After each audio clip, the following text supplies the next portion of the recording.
Hi everyone, Celeste here. I am making this video in regards to the shooting that happened in DC on Thursday at Brooklyn Station. Unfortunately, a teenager lost his life due to gun violence and due to a fight between other teenagers. What I would understand is that there was a fight, they got into an argument.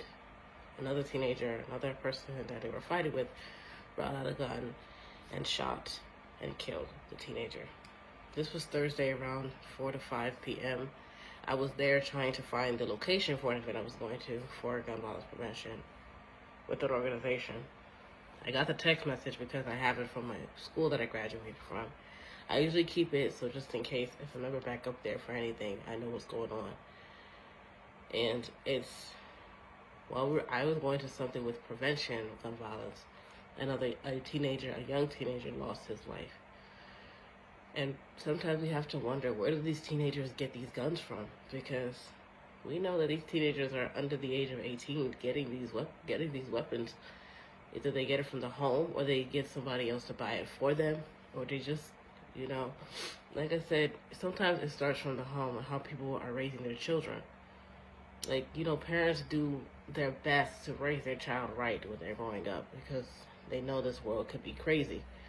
But every day we're seeing gun violence, and we're seeing young people being at the center of gun violence, and everybody in Congress doesn't want to do anything. They want to blame it on the youth. That they are the problem. We are not the problem.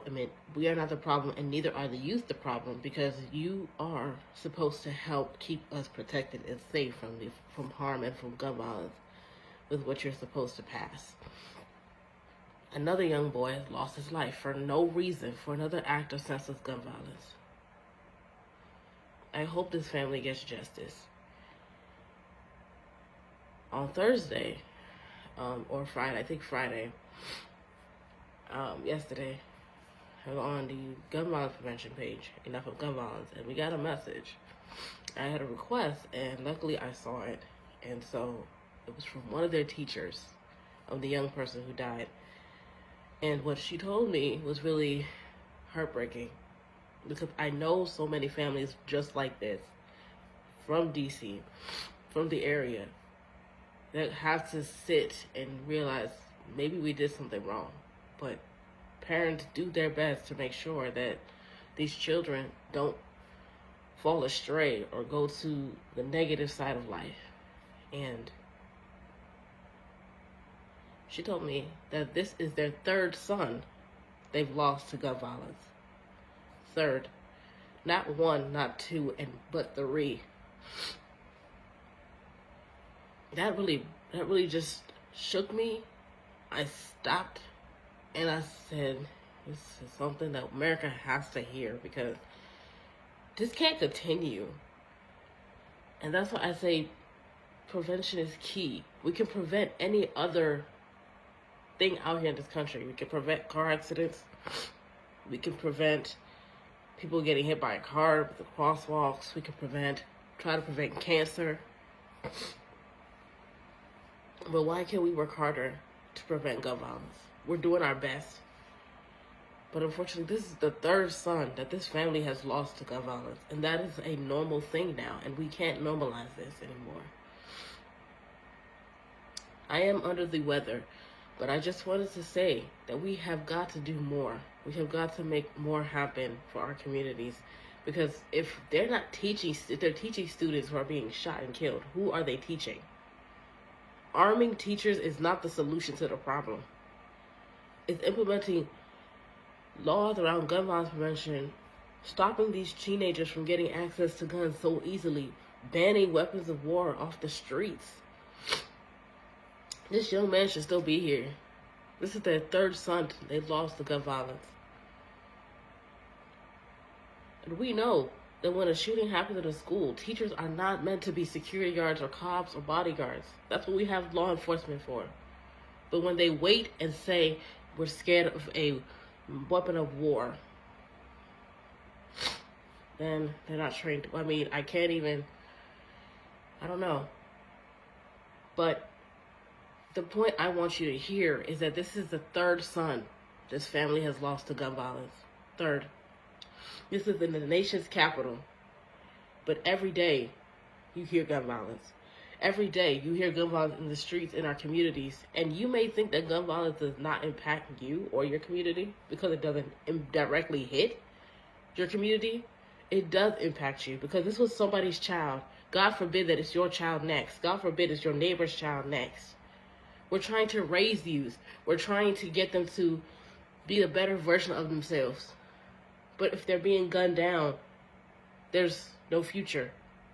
Their youth is our future, but there is no future the rate America is going. I am a little bit under the weather, as you can tell, but like I said, I wanted to share this, and I had to share it, because that really just broke me. Because like I said, I have so many networks, I have too many families that have become family that have same stories, have similar stories of how they lost a child in this country. And America is okay with that, and we can no longer be okay with that. We have to stand up and fight for our youth. This teenager should still be here. These families, 3 children, these 3 sons should still be here. Sorry. But America's okay with that.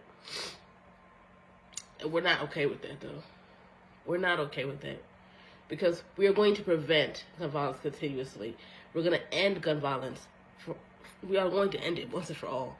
It takes time. It's not going to end overnight. Trust me. If it did, I would be just living life happily. But we can't do that in the country that we are in right now. And America cannot sit idly by watching and waiting for the next tragedy to happen. You can't make effective, important change until the next tragedy happens. You have to make it before. You have to prevent these tragedies from happening. And that's why we have to get these weapons and these guns off the street. Guns don't make this country safe. It kills people. It kills children. It kills the young people. The people say, oh, guns don't kill, people kill. Okay, yes, but who's using the gun? The gun just does not automatically go off by itself. Accidentally, it has happened sometimes because you guys keep it unsecured. But realistically, if there's a gun on the floor, it's not just going to automatically go off. So when y'all say that, oh, people kill people, not guns, your logic is wrong, because who uses a gun? It's not a dog, it's not a cat, it's a person. My condolences to this family, because the heartbreak, the pain of hearing a phone call, your parents, calling the parents of this child and saying, ma'am, sir, I'm sorry to tell you this, but your son has been gunned down. They have been shot and killed, and they're not coming home today. How many phone calls will this family get that a loved one has been shot and killed in the place that they call home, and America does nothing? Nothing. Because they're okay with it. I know I'm not okay with it, and you shouldn't be okay with it either. Gun violence is preventable. It's a preventable stage 4 cancer. It's a preventable stage 4 cancer. Once again, my condolences to this family, because there are too many families out there in this country like this already, and America says it's fine, that they just have to live with it. We don't, and we will not. I'll talk to y'all soon. Please stay safe out there this weekend. Just please stay safe out there. And we're going to fight continuously to end gun violence.